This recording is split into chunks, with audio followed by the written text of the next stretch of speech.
banyak sekali mitos tentang air kelapa dan untuk mengobati rasa kecewanya Dr. Sheila, langsung saja nih supaya kita nggak bingung ya, kita undang Dr. Dian Permatasari, spesialis gizi klinik.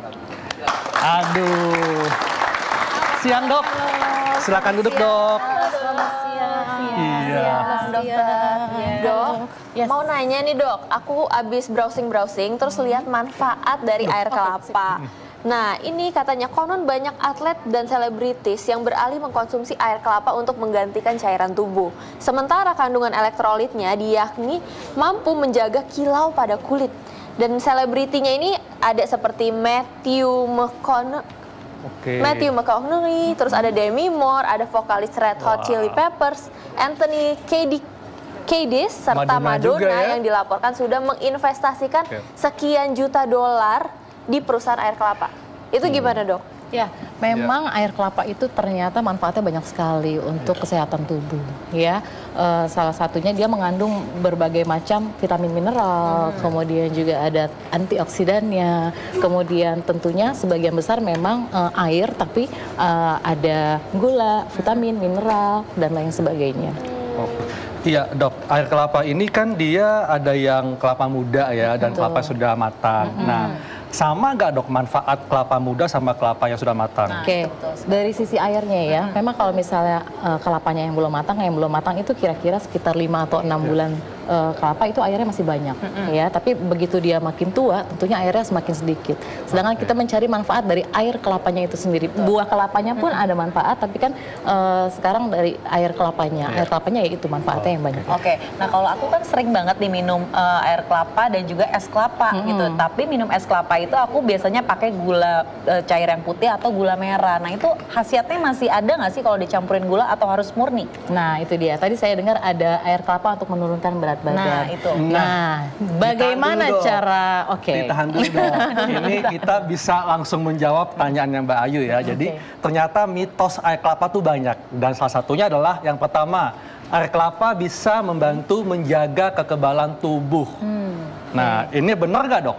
Nah, ini kurang lebihnya banyak benarnya. Karena memang air kelapa itu vitamin dan mineral dan dia ada antioksidannya juga. Jadi memang bisa meningkatkan kekebalan atau daya tahan tubuh. Jadi antioksidan ini bisa meningkatkan kekebalan tubuh dok ya? Betul. Selanjutnya Dr. Sheila apa tuh dok mitosnya? Yang kedua, mencegah batu ginjal. Nah ini juga benar ternyata, tapi lebih ke mengobati batu ginjal. Ya, mencegah juga karena air kelapa itu bisa membersihkan saluran kencing atau saluran urin. Untuk pengobatan batu ginjalnya sendiri itu memang sudah ada penelitiannya. Jadi 2-3 kali per minggu mengonsumsi air kelapa itu dia bisa meluruhkan batu ginjal. Tapi tetap harus dibantu dengan air putih. Betul.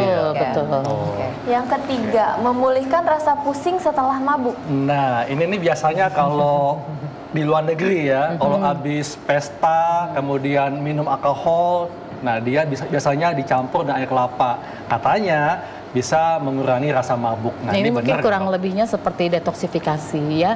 Jadi air kelapa memang bisa membantu untuk membersihkan kembali yang detoksifikasi dari dalam tubuh. Iya.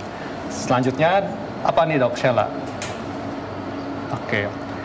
Iya, ternyata air kelapa bisa untuk menurunkan berat badan. Nah, soalnya banyak nih wanita yang ketika dia ingin turun berat badan, dia mengkonsumsi air kelapa dalam sehari itu bisa 5 kali loh dok.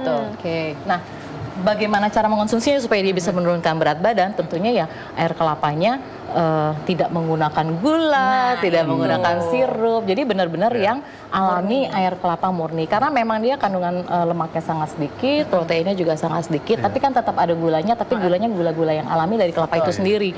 Beda kalau misalnya ditambahkan dengan sirup, ditambahkan dengan gula merah atau gula pasir, ya itu justru bukan menurunkan berat badan, malah menaikkan berat badan. Gitu. Selanjutnya apa Dr. Sheila? Minuman air kelapa muda saat hamil membuat janin putih dan bersih. Nah ini aku mau tanya nih dari tadi. Ini sayang sekali saya tidak menemukan penelitiannya yang bisa membuktikan bahwa minum air kelapa tuh anaknya jadi bersih gitu. Tapi nggak ada salahnya sebenarnya untuk dikonsumsi selama hamil karena memang tidak menyebabkan sesuatu yang berlebihan atau membahayakan bagi janin. Tapi ini Mbak Ayu katanya dulu ketika hamil minum air kelapa ya? Terus anaknya putih bersih gitu Mbak? Nah, waktu lahir sih putih bersih, tapi pas lagi udah lahir mungkin aku juga nggak terlalu putih ya. Jadi dia mengikuti kulit aku jadi sawo-sawo mateng gitu. Sawo-sawo apa ya? Iya benar, agak ke kuning gitu. Cuma bersih sih pas lahir gitu. Tapi yang pasti air kelapa mengandung vitamin, mineral, antioksidan yang tentunya bermanfaat juga untuk kulit juga dok ya. Betul, seperti itu ada. Oke. Nomor 6, air kelapa merupakan penawar racun. Betul Ya, ini juga benar sebagai antidotum kalau misalnya ada keracunan obat, keracunan terutama zat-zat mineral yang terlalu banyak, memang ini bisa sebagai penawar racun karena memang kandungan dari air kelapa itu merupakan air yang isotonis yang larutannya hampir sama dengan darah kita. Jadi dia bisa di dalam tubuh cepat sekali dan gampang sekali untuk menerima air kelapa dan toleransinya sangat baik. Oh gitu dok ya. Nah kemudian, ini mitos yang mungkin sangat dicari-cari atau mungkin dipercaya oleh para pria ya, bahwa air kelapa bisa menambah jumlah sperma. Nah ini gimana dok? Oke, untuk penambahan jumlah spermanya mungkin iya dan tidak, tapi memang bisa meningkatkan vitalitas ya. Oh, mungkin dengan menambah vitalitas, kemudian jadi lebih sehat, lebih fit, sehingga kualitas sperma pun lebih baik. Betul. Ya, selanjutnya apa dok, Shell? Lebih bernutrisi ketimbang susu full cream. Oh ini beda sekali Beda ya. Kalau air kelapanya lemaknya sangat sedikit, sedangkan kalau full cream kan isinya full lemak ya. Mungkin ada di dalam buah kelapanya memang ada lemak dan lemaknya memang lemak yang baik. Memang buah kelapa pun juga nutrisinya juga tinggi. Tapi kalau di air kelapanya kandungan lemak sangat sedikit. Oke, iya.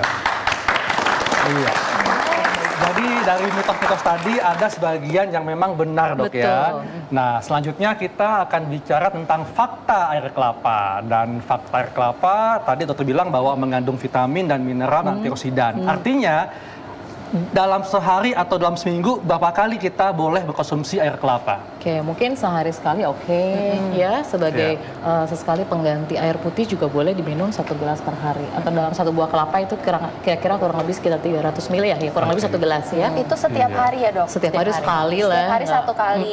Baiknya diminumnya di pagi, siang, sore atau? Oh nggak ada ini, nggak ada patokan waktu. Ada yang mengatakan bahwa nggak boleh diminum malam hari karena bisa membuat jadi gendut malahan karena penumpukan glukosa atau gimana. Nah itu tadi kembali lagi kalau untuk gendut atau tidak bagaimana cara mengkonsumsi, menambah tambahan gula atau tidak, tambah susu kan. Nah kalau aku nih dok sebagai ibu menyusui kan ya, aku juga mau mengkonsumsi air kelapa, tapi aku mikir nih berpengaruh nggak sih sama ASI ya, takutnya kan itu bisa mendetoks tubuh juga segala macam, takutnya mempengaruhi rasa ASI. Nah, so far enggak ya, aman ya? Kandungan ASI tidak. Oh oke. Iya. Oke. Nah kemudian dok, kalau kita konsumsi air kelapa ini itu tentunya lebih baik tanpa gula atau boleh dicampur gula?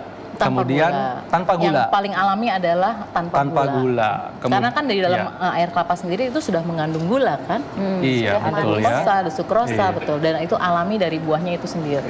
Nah, kalau Mbak Ayu kalau minum air kelapa biasanya nih yang kayak gini nggak pakai gula, pakai susu atau gimana nih? Nah, dulu sih waktu sebelum hamil aku minumnya yang kayak gini, es kelapa lebih tepatnya, makanya gendut kan. Pas lagi hamil, aku menyadari kalau misalnya yang bagus itu memang air kelapa hijau murni katanya yang bisa bikin babynya kulitnya bersih gitu. Jadi selama hamil sih aku mengkonsumsinya yang asli, yang nggak pakai gula gitu, dan lebih terasa efek dan khasiatnya tuh malah justru memang yang murni.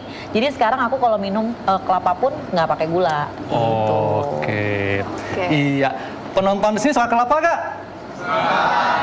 Sukanya pas lagi di mana? Di pantai atau mungkin lagi makan atau gimana sukanya? Sambil makan bakso kayaknya. Iya.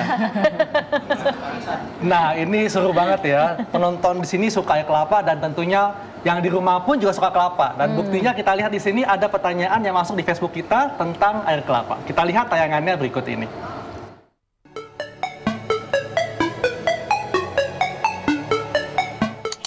Halo dokter, ayo hidup sehat. Nama saya Lisha, usia saya 30 tahun, pekerjaan saya karyawan swasta. Gini dok, saya mau tanya, saya kan suka banget ya minum air kelapa. Tapi itu sebenarnya baik nggak sih kalau kita konsumsi setiap hari? Mohon penjelasannya ya dok, terima kasih. Iya. Nah, Dok, berapa banyak kita bisa mengkonsumsi air kelapa? Pertanyaan dari Facebook tadi, Dok. Oke, seperti yang tadi sudah saya sebutkan bahwa air kelapa bisa menggantikan untuk salah satu minuman kita sehari-hari. Cuma tidak berlebihan juga ya, paling tidak 1 sampai 2 gelas per hari itu masih oke untuk air kelapa. Tapi tentunya ingat kembali tanpa tambahan gula. Oke. Dan tentunya tetap mengkonsumsi air putih minimal 2 liter sehari. Betul. Oke. Ya, ini tentunya banyak sekali ya manfaat air kelapa dan mungkin ada tips dari dokter tentang air kelapa yang mungkin bisa diterapkan oleh masyarakat. Oke, ya air kelapa memang sudah sangat banyak sekali manfaatnya dan penelitiannya juga sudah banyak membuktikan untuk kesehatan kita. Di antaranya untuk saluran cerna, peningkatan imun, mencegah atau mengobati batu ginjal dan lain-lain sebagainya. Bahkan di dalam air kelapa pun ada kandungan dari sitokinin yang dapat mencegah sebagai anti kanker, kemudian anti trombolitik atau untuk pengentalan darah dan lain-lain. Jadi konsumsilah air kelapa dengan bijak dengan tidak menambahkan gula tambahan, paling tidak 1 sampai 2 gelas per hari. Oke, luar biasa. Ya, Dokter Dian, terima kasih untuk kehadiran dan penjelasannya. Sangat bermanfaat sekali. Dan Dokter Sheila, abis ini kita bahas apa nih, Dok? Abis ini Dokter Haikal, kita mau membahas topik yaitu soal gondongan. Waduh, jadi apa jangan itu kemana-mana, tetap di Ayo Hidup Sehat.